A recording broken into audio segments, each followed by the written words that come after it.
Yo me he centrado un poco en explicar los debates que hay actualmente en torno al derecho a la autodeterminación y, bueno, primero he explicado las diferentes corrientes que hay y luego hago una crítica, digamos, que confronta las interpretaciones dominantes que hay en torno al derecho de autodeterminación. Entonces, la crítica ha ido un poco a analizar las propuestas que hoy en día se hacen en torno a la democracia global, que, como digo, vienen de la ideología liberal, que es un poco la dominante, y bueno, desde ese lado se argumenta que hoy en día los Estados-nación no tienen poder para seguir democratizando. Entonces proponen que se haga una democracia global y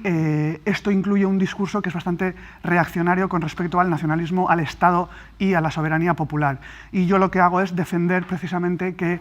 no puede haber democracia global si no hay democracia local y que la democracia local requiere territorialización, requiere la reproducción de las comunidades políticas, ya sea en términos nacionales o en términos democráticos, y precisamente se argumenta o se apoya la idea de que sin estados, aunque tengamos que reformular la idea de estados, sin estructuras públicas es imposible democratizar hoy en día las comunidades políticas y, por tanto, que obtengan mayor bienestar. Por tanto, hay una confrontación de corrientes entre digamos, las que yo represento y las corrientes dominantes que vienen del liberalismo y están un poco en contra, pues, de todo lo que he dicho, ¿no? El Estado, la nación y la soberanía popular.